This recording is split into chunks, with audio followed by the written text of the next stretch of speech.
So good morning, ladies and gentlemen. It's a great honor for me to be here to join this wonderful conference. Thank you very much, Madame Helga Zepper LaRoche. I hope my pronunciation is correct. President and founder of Schiller Institute for inviting me here.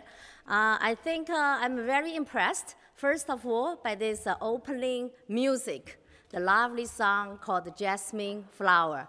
Actually, when I hear about the beautiful song, I have that kind of motivation to jump on the stage to sing together with this beautiful song. So,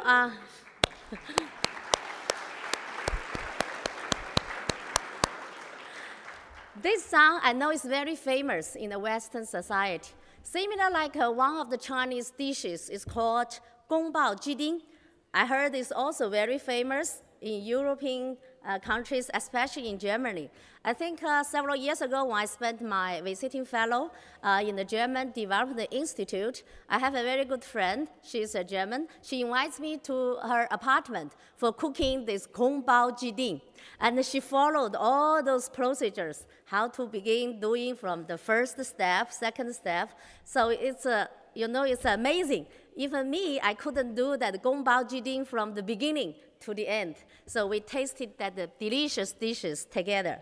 So like the founder and the president, Helga said, now in China, Chinese people eat very well, but not so good, so healthy. We are learning how to do the diet now, people. Before, it's a shortage economy in the Mao's time. And when the Deng Xiaoping took the reform and, reform and the opening up, and the Chinese people can feed themselves. But now it's learning how to eat healthy way, how to do the diet. So I want to skip over my dinner, also do the diet to keep a good figure. So anyway, today I think it's a wonderful conference theme is called Fulfilling the Dream of Mankind. I had the honor to join to talk about President Xi Jinping's perspective for the year 2050 and the perspective of African development. So I have been told I have 20 minutes. I hope I can finish all my slides in 20 minutes. So first point is in China. Roadmap and this development goal to 2050. 2050 is not too further away.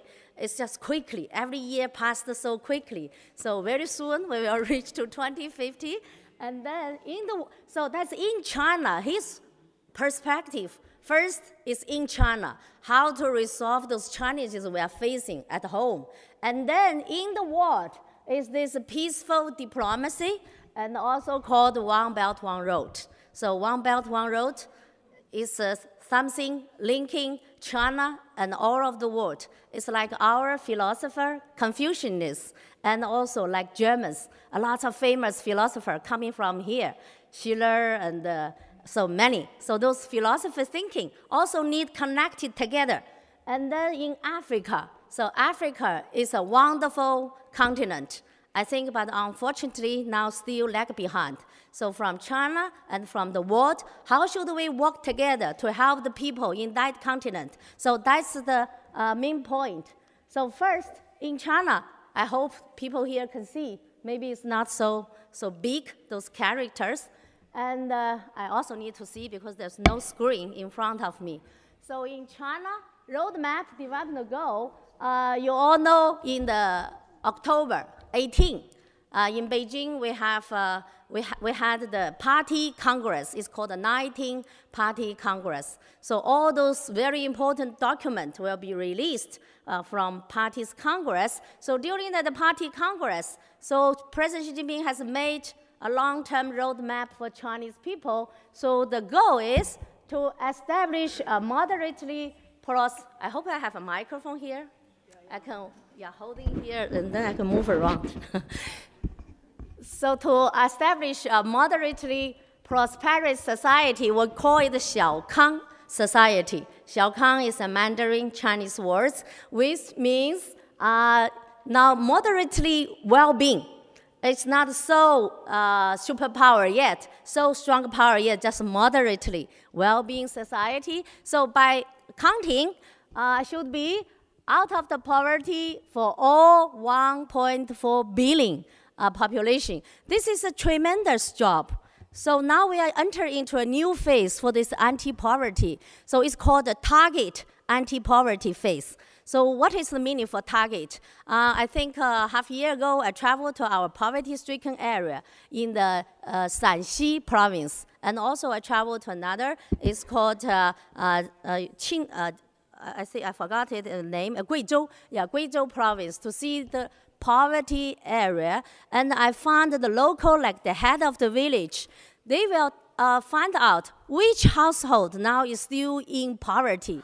So they find this is called targeting. And then for those heads of the village and all those leaders in the village, their job is to help those poverty-stricken, those households, to help them to get rich. So in a certain of times.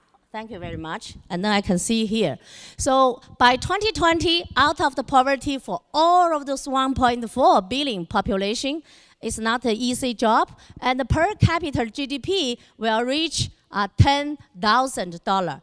Now, Chinese per capita GDP is $8,000 in the year 2016. But back to the 1978, our per capita GDP is only 156.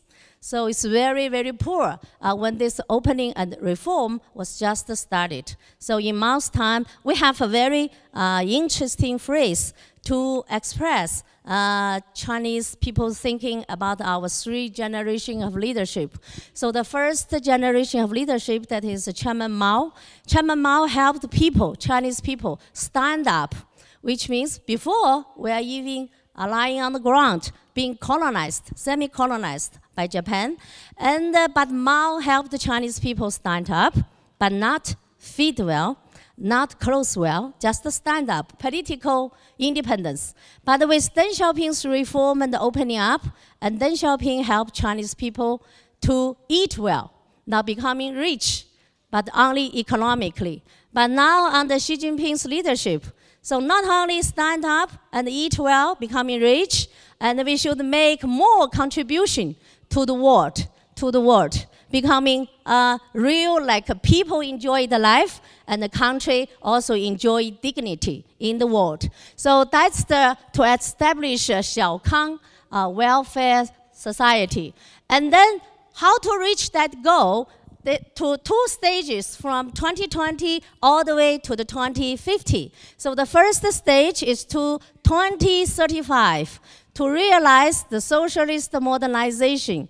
Per capita GDP will reach 30,000. So that's the goal. And then the GDP as a whole will reach 43.6 trillion US dollar. So become the level of called the middle developed country, middle developed country. That's the first stage.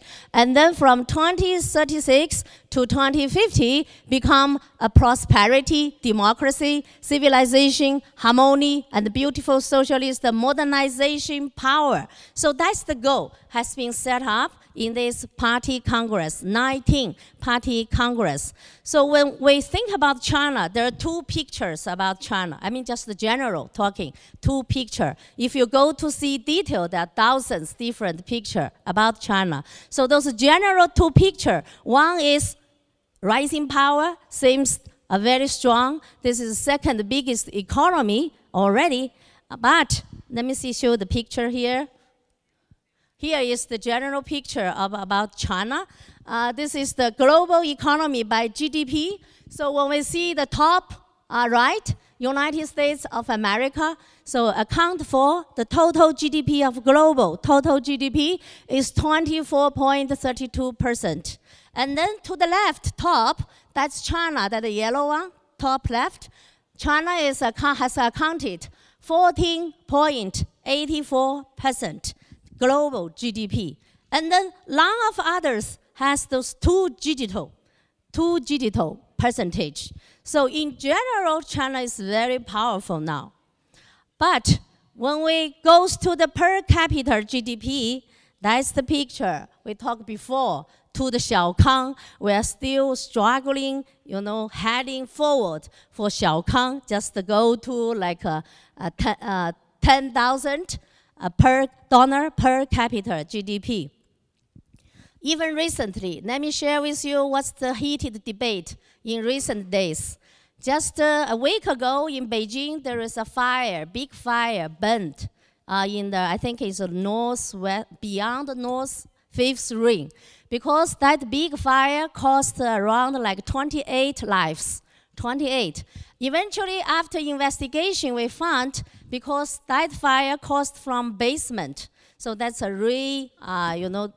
renovation about that building. And then found there's lots of people, migrant people living in that area. So this fire like security measures hasn't been taken into good place. And eventually the municipal government made a decision. So all those not reached to the standard of fire standard security places have to be demolished. And then we see a lot of debating from the WeChat saying those migrant people, now they have to go back to their hometown. So that's the real picture. Another picture of China. Per capita GDP is very low, and then the poor people, migrant people, still struggling for their life. Yeah, even in the winter, Beijing, the winter season is very cold. For those migrant people, they have to leave Beijing back to the hometown within a very short notice. So that's another picture of China. So not mentioned, everything's beautiful, but challenges also very huge. So those two stages for 2050 is a huge challenge for China itself. Anyhow, so in order to, how to realize those goals, beautiful goals, I think President Xi Jinping has done the things ever since 2013 when he took the office. So he has done the things domestically. Of course, political development is to strengthen the Chinese Communist Party, the ruling party's leadership, through the anti-corruption and anti-poverty. Anti-corruption is to do the things from those leadership, those party leaders. But the anti-poverty is to resolve the people on the ground. So two ends of those campaigns. But both ends of those campaigns, they are intertwined with each other. Without this anti-corruption, you cannot recollect those confidence from the people on the ground to the ruling party. But without resolve this poverty issue, you cannot claim yourself. You are still marching on the socialist path. So anyhow, these three, how to recollect the confidence from the people and strengthen the party's leadership. So three self-confidence has been put forward. Three called self-confidence. Those three are development road confidence. The road we have been choosing is called socialist with Chinese characteristics, socialist system. So development road confidence, theoretical confidence, confidence in the system. Actually, three things are same things, but have three different sides. So maybe I should show the shoe series President Xi Jinping mentioned, which means everybody wear our shoes. So the shoes should fit the feet rather than the feet fit your shoes. This is very simple knowledge, but when we deal with those very complicated theory, sometimes we lost our mind about simple things. So let's see, we have this traditional story coming from this shoe theory. So China has 6,000 history. Recently, when the President Trump, our president mentioned this story. President Xi Jinping met President Trump and the First Lady to visit our gorgeous, this forbidden city, the palace. And they mentioned China has 6,000 history. And the President Trump answered, oh yes, I know that. Egypt has longer history, 8,000. Yes, President Xi Jinping said, yes, Egypt has 2,000 years history more than China. Yeah, both are civilized, very civilized country. So anyhow, in our 1,000 history, we have this phrase. Yeah, when you learn Chinese, we have lots of beautiful phrases. All those phrases comes from a story. So this story mentioned a guy went to the market to buy shoes. But that shoes doesn't fit with his feet. Yeah, maybe shoe style is beautiful, but it's not fit his feet. And then he immediately get out his knife, trying to cut his feet a little bit smaller, and then can fit that shoes. So this is a story. All our primary school students, they know this story when they write Chinese writing. If you use beautiful phrase, and then you can get a higher credit because you know the culture very well. So it looks very simple, but seems like our national condition is just like our feet. National condition, our culture, our history, our population, all of that, our philosophy. So that feet cannot change. But those beautiful system, liberal democracy, yeah, some finger point to China saying it's a one-party system. It's you see, lack of transparency, and also maybe, so there's no fixed election, so blah, blah, blah. So anyhow, so we know what kind of things better for China. At least those self-confidence come from, it's not a naive belief. I'm super, but in fact, you are just, very poor performance. So that's not self-confidence come from. So those self-confidence will come from your good performance. So what kind of thing we have done good? Of course, from 156 per capita GDP, now becoming second biggest economy. And also, we have gone through a lot of tests, like Arab Spring, when the Arab Spring took place in the year 2011 in Tunisia. And then there are a lot of, those guessing, saying China should be the next. We will have Arab Spring very soon. Yeah, things were happening from Tiananmen Square. A lot of those reporters, every day they go to square just want to catch the picture. Yeah, can you offer the picture for the newspaper becoming the first cover, page cover? But it's very disappointing. There is no such things happening. And then there is a lot of saying when there's a 2008 financial crisis happening in the Wall Street, and then people think China will be next. And then all those economic things were done, and then so before even talk about China breakup, but all of those tests now Chinese has been people under the government have gone through. So still the economy things are good, political things people are united, and even those terror issue. You see Egypt now suffer from terror, another terror just yesterday. So China we also need to watch closely to all those potential terrorist people. Maybe they are coming back from Syria, from Iraqi. So all of those are the great challenge. So those confidence coming from those things we have passed through all those tests. It's not coming from just empty things. Also put forward Chinese dream. Maybe I need to move faster. Okay, Chinese dream achieving this rejuvenation. Okay, I don't have time to talk more about those dreams. What is difference about the American dream?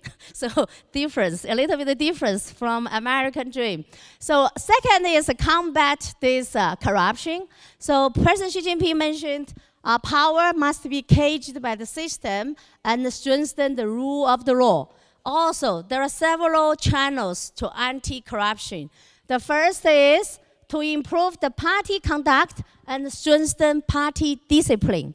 So party discipline, their power has been dramatically strengthened. So a lot of tiger-level corruptive official and the mosquito-level corruptive official. So it's, no matter you are tiger level, like a political bureau people, very high level, those leaders. And the mosquito level is the countryside. Okay, village level, those heads of the village. So all levels, corruptive official. There is no messy. And also we have this party school. So I will not go to detail because a lot of contents. Anyhow, this corruption, anti-corruption. But one fact is Now, I visited, from time to time, I visited different provinces. And the people on the provinces, especially ground level, grassroots level people, now they feel happy. Because before, whenever you go to see doctor or you send your kids to the school, you have to go back door. You have to go back door. Otherwise, there's no chance for your poor people's like kids can enter into good school because corruptive behavior are everywhere, all the levels. But now those people saying, oh, thank President Xi Jinping, there is such kind of official dare enough to collect those red envelope. In China, we call it a red envelope. You put money put in that red envelope. So you give it to the doctor, and maybe the doctor will carefully do the surgery for you. If they are not getting those red envelope, maybe, it's not so much for your surgery. So those things now is no longer there, especially official. Anyhow, so this is and economically, we have anti-poverty. Economically develop green economy and ecological progress. So from speed matters now to the quality matters.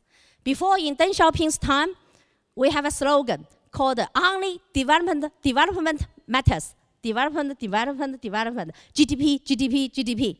All levels of officials, they just eyes on how much GDP growth rate they have achieved. Otherwise, there's no hope for their promotion. But now, GDP, those numbers doesn't matter. Quality matters. So our Environment Protection Ministry is very powerful.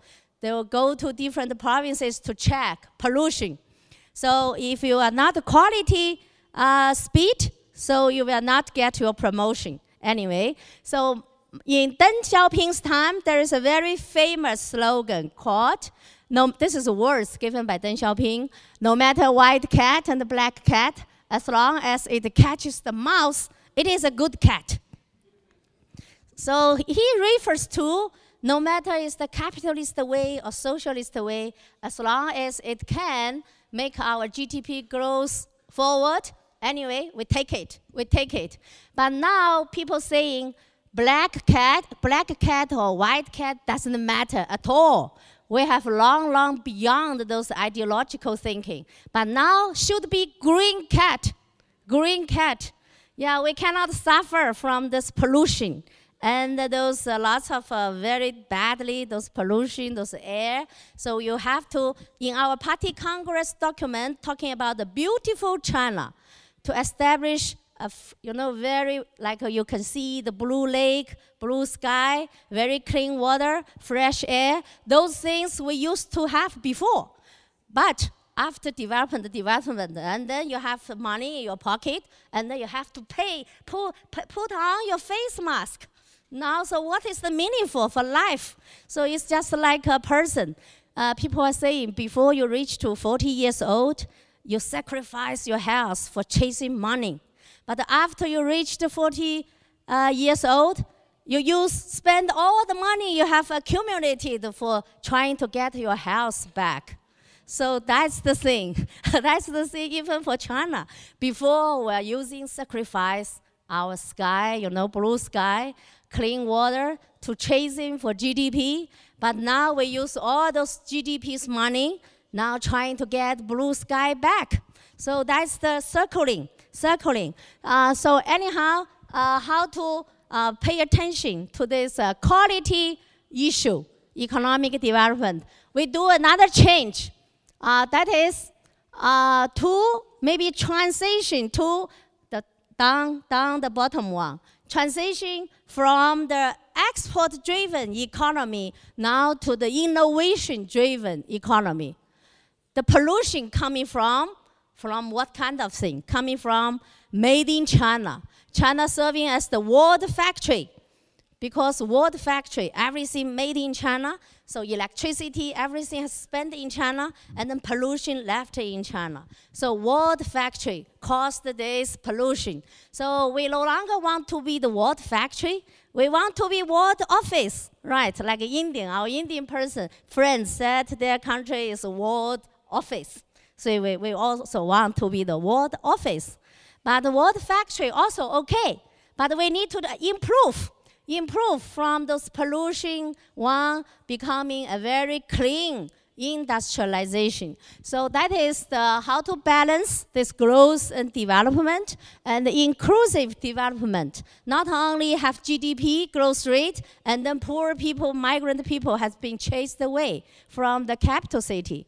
Yes, so how to inclusive. So all of those environmental development. So that's the domestically speaking, this world to the 2050. How much minutes are left? I'm so sorry, I only finished the domestic way. And internationally, it's in the China, One Belt, One Road, I should fast, initiative. One Belt, One Road, I don't think I need to talk it in detail, because when I entered in this conference room, I see lots of books over there. So those books, yeah, maybe I do some advertisement for those book sale. So those books are very rich for all those One Belt, One Road. So I skip over this.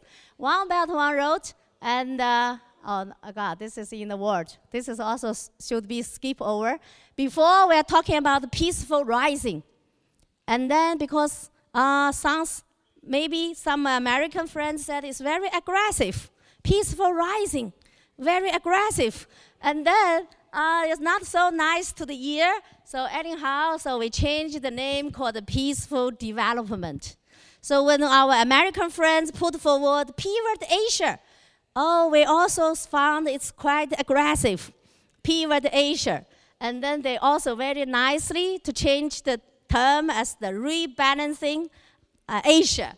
So you see, there's both change, and we meet in the middle. So this peaceful rising to peaceful development. That's also the guiding for China's diplomacy. But some people have noticed, saying in Deng Xiaoping's time, Chinese people, Chinese policy seems more or less is keep low profile. And then in Xi Jinping's time, it seems more becoming behave somehow, make more contribution to the world. Yeah, probably that's right, that's right. So when you have the capacity, maybe you should make more contribution. So I skip over that, so go all the way. But anyhow, there are three things, three no we will not do. One no is no intention to rely on so-called new colonialism. Yeah, we have been labeled as new colonialism in Africa, so in Africa, but only our African friends have this right to say whether China is a new colonialism or not. So I have no right to say that. Our African friends have right. So, and then the second is no intention to go military expansion and the war like Japan did during the Second World War, no intention to export China model or to pursue ideological confrontation. So those are the three no's to explain why China is a peaceful development. Anyhow, let's go to the One Belt, One Road quickly. This is just the first, I call it, there's no official saying. I call it by myself. I think this is a 1.0 version of One Belt, One Road. Because all those things you see, a maritime one and the Silk Road, continental one, and the Sea Road one, just go through 64 countries. In this 1.0 version, only Egypt is from Africa in these 64 countries. But now I think the One Belt, One Road enter into the 2.0 version that is now faced to all the countries in the world. Like President Xi Jinping mentioned to Latin American country, welcome you all join the Belt and the Road. And the Chinese Foreign Ministry said all the African continent now is in the map of the One Belt, One Road, all the African continent, especially after the May Belt Road Summit in Beijing has been taken place. So now it's faced to all the countries in the world. It's open. Now it's inclusive. Any country would like to join. So I would like to say, you see, this is two leaders in the world. People are saying American first is the idea. You see from abroad, Trump to the White House. So American first. If anything not do good for America, it's not good at all. So, but for the President Xi Jinping, the One Belt, One Road is to make the world better. It's not make China better. Because with all those Belt and Road, the Chinese, those foreign exchange reserves, we're now enjoying the #1 foreign exchange reserve holder in the world. So we're going to use those foreign exchange reserve to build all those roads, connectivity, connect China and other countries to join together to build those trade. And there are 3 connectivities we're talking about. First is a policy connectivity. China's One Belt, One Road initiative with the relevant countries, their own development strategy. For example, Ethiopia. Ethiopia now has been named as the next China in the African continent. It's not my invention, these words. Yeah, many scholars has been published the article talking about which country in Africa going to be the next China in Africa, which means developing faster leads other countries forward. So most of them refer to Ethiopia. So Ethiopia, now they reached the GDP growth rate, like last year, is like as high as 8% degree GDP growth rate. But all the other continents, especially those oil-rich countries, they suffered from those oil price down. So this is they have developed the industrialization strategy. So their strategy and China's strategy, they should be connected. So one is called the policy connectivity. Maybe I have those slides. Yeah, anyone? One is to make the world better. Another is make America first, America better. So we look for the world, and America now look for America only. That's the difference.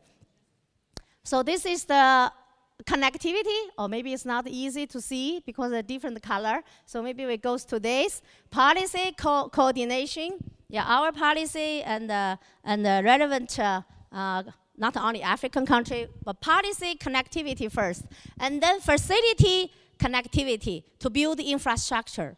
Infrastructure linked with the country together. And then we are push for the trade, unimpeded trade. China now, maybe allow me to share another number with you. In whole of the world, there are 193 countries. But China serves as the #1 trade partner with as many as 128 countries. So trade. So we are based on economic growth, based on export, based on the trade. So now Chinese President Xi Jinping holding high of the flag is called free trade. Free trade. So free trade and also inclusive globalization. When he joined the World Economic Forum in Davos earlier this year, this is the first time, that was the first time Chinese president joined World Economic Forum. Before, only the highest official is the prime minister. So when he joined that forum, he put forward 2 things. Now China wants to push forward. One is the free trade, another is the inclusive globalization. So that is the trade. We want to push for this global trade and the financial connectivity, financial integrity. In order to push for One Belt, One Road, to share China's development with the world, and we push for, make an initiative to establish called AIIB. That's the Asia Infrastructure Investment Bank. So this is a multilateral bank, and also Chinese currency, RMB, will also be widely used with those countries. They have done the business with China. So, and then people-to-people bond, that's another connectivity. So we are talking about the 5 connectivity with this One Belt, One Road. People-to-people is very important. Before, China has been doing very good about the G2G, government to government. And then we have been doing very good about the B2B, business with business, but we are not very good about doing P2P, people to people. Maybe Chinese people are very shy, so maybe that's one of the reasons. It's not good to do this P and P, P2P. So we should become more open, not so shy, and should know, in our education system, like my son, all the way from primary school, kindergarten, to the university. You know, no debate in the classroom. Only take notes about what kind of thing the teacher has been taught. Take notes, not challenge, debate, raise the question. So that's why, and then we don't have political campaign. So there's no such places for talking. There are lots of places for listening. Anyhow, people-to-people contact. We need a lot of NGO go abroad. So let me quickly, I will skip over this. This is a mechanism building for this One Belt, One Road. I'm fully aware, I'm short of time. So quickly move to the Africa. In Africa, we have commitment. That is the FOCAC. FOCAC is the full name, is called the Forum of China-Africa Cooperation. This forum was established in the year 2000. So every 3 years, we will have one FOCAC meeting. So FOCAC meeting in the year 2015, that was taken place in Africa, in South Africa, Johannesburg. So in that meeting, President Xi Jinping joined the meeting and put forward 10 cooperation plan.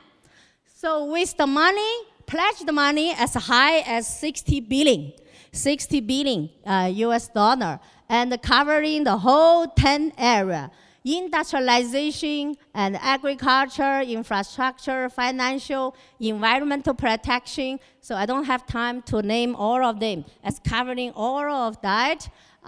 You see, this is the meeting there.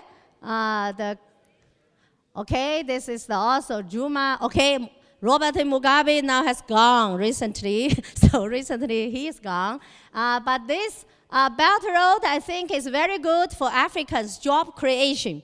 A lot of money has been earmarked to use for the industrialization in Africa. Let me just highlight, use the final 2 minutes, highlights the two areas. Those two areas, just like two engines. Like the airplane, if you want to take off, you need to have two engines. One is industrialization, another is infrastructure. So without good infrastructure, there's no basis for industrialization, short of electricity, short of power, short of the road, and then it's very hard to make this infrastructure industry take off. So anyhow, we have done a lot. Like Africa now is rising. Before, Africans be regarded as a hopeless continent 10 years ago, more than 15 years ago. But now with the kite flying over, so now Africa is rising time. Africa's rising time. You see this map from the IMF. Only those deep blue places, they enjoy very high economic growth rate in the past decade. Asia and Africa. So those two blue areas is above 6% GDP growth rate. They are mutually serving as the engine for each other. Asia's growth coming from Africa, Africa's growth coming from Asia.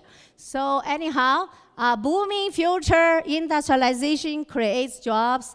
I share with you a lot of those pictures about Ethiopia, Oriental Industrial Zone. I visited that zone. Yeah, there's a shoe-making factory. A lot of job has been created. You see, I visited that zone at least 6 times. Every time I see more business there. Anyhow, there's a short of time. I cannot go on and on. Thank you very much. Just to show you another infrastructure map. That's mentioned in Nairobi, Mombasa to Nairobi. This railway just being finished at the end of this May. So we were going to build the second phase to linking from Nairobi all the way to Malaba in the Uganda. And then that's an Eastern African Community Network. When this railway was finished, this is President Kenyatta Uhuru's Twitter, saying this laid the foundation for the industrialization. Okay, the people celebrating for this railway connected. And this mom holding a paper saying comfortable, convenience, very soft, safe, and very beautiful, and age 100 years old. Yeah, a great mother here. Thank you very much. Okay, I will not go on. This is another one. Thank you. Short of time.